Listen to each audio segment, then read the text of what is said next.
रायमार्टिन प्रश्न विचित्र 2023 classifier plus suggestions textual grammar 3 questions page number 197 part 2 question number 23 the tsar approached him and said for the last time I pray you to answer my questions wise man.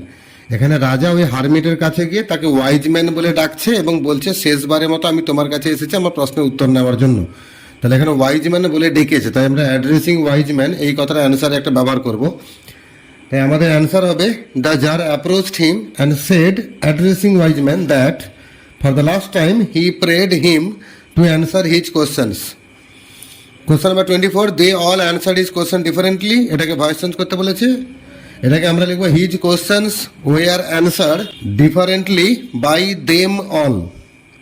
Question number 25 he was the most important man, ইম্পর্টেন্টকে noun করতে বলেছে মানে importance use করতে বলেছে, আমরা অ্যান্সারে লিখবো he was the man of most importance.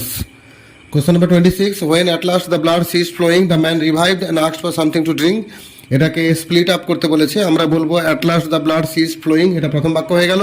Second বাক্যে বলবো মানে লোকটা জ্ঞান ফিরে পেয়ে সে কিছু চাইলো পান করার জন্য, আমরা লিখবো after reviving the man asked for something to drink, এটা সেকেন্ড বাক্য হলো।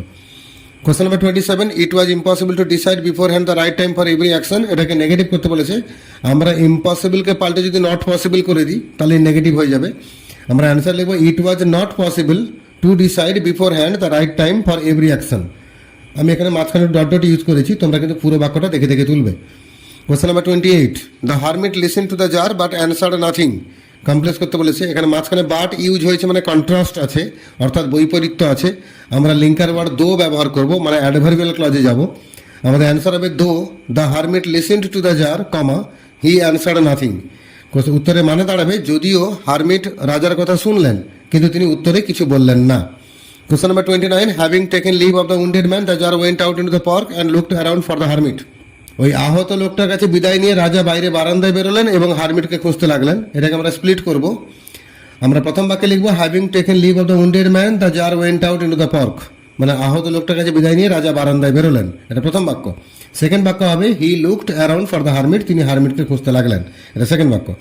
Question number 30 all the answers being different the tsar agreed with none of them, এটাকে কমপ্লেক্স করতে বলেছে, আমরা লিখবো as all the answers were different the tsar agreed with none of them, সমস্ত উত্তর আলাদা আলাদা হওয়ার জন্য রাজা কারোর সঙ্গে একমত হতে পারলেন না।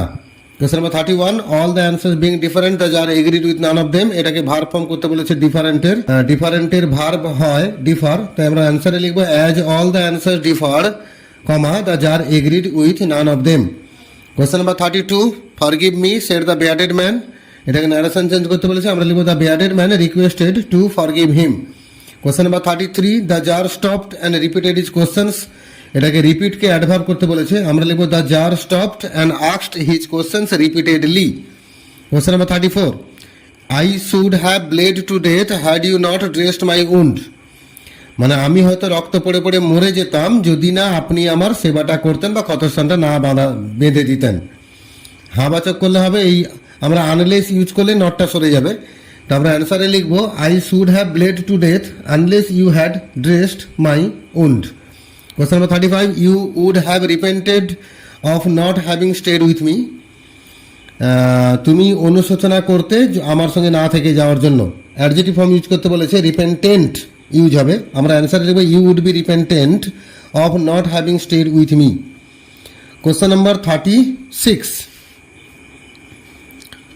ইট was impossible to decide beforehand the right time for every action, এটাকে ইন্টারোগেটিভ করতে বলেছে, আমরা ওয়াজটাকে সামনে নেব আর ইম্পসিবলকে পসিবল করে দেবো, দিলে অ্যান্সার হয়ে যাবে। আমরা লিখবো was it possible to decide beforehand the right time for every action, question mark হবে। Question number 37 the tsar agreed with none of them, affirmative অর্থাৎ হ্যাঁ বাচক করতে বলেছে, রাজা কারোর সঙ্গেই একমত হলেন না, আমরা অ্যান্সার লিখবো রাজা সকলের সঙ্গেই অমত হলেন, the tsar disagreed with all of them. Question number 38 having taken leave of the wounded man the tsar went out into the park, compound করতে বলেছে, আমরা লিখবো রাজা ওই আহত লোকটার কাছে বিদায় নিলেন এবং বাইরে বেরোলেন বারান্দায় বেরোলেন, তাই আমরা অ্যান্সার লিখবো the tsar took leave of the wounded man and went out into the park. Question number 39 I came upon your bodyguard and they recognised me, আমি আপনার বডিগার্ডগুলোকে দেখলাম এবং তারা আমাকে চিনে নিল, কমপ্লেক্স করতে বলেছে, আমরা লিখবো আমি আপনার বডিগার্ডকে দেখলাম যারা আমাকে চিনে নিল। I came upon your bodyguard who recognised me. Question number 40, one should always do what was most needful. এটাকে সিম্পল করতে বলেছে, আমরা লিখবো one should always do the most needful. The একটা ইউজ করবো সুপারলেটিভ ডিগ্রি বলে। Question number 41, the tsar said let me take the spade and work a while for you. রাজা বলছেন যে আমাকে কোদালটা দিন, আপনার হয়ে কিছুটা কাজ করতে দিন, অবশ্যই অনুরোধ করছে। আমরা লিখবো the tsar requested to let him take the spade and work a while for him. এখানে লাস্টে যে হিমটা, এই হিমটা বলতে রাজা নয়, এটা হারমিটকে বোঝানো হয়েছে, তাই হিম লেখার পর আমরা ব্র্যাকেটে হারমিট ইউজ করবো, তারপরে ফুল স্টপ দেবো।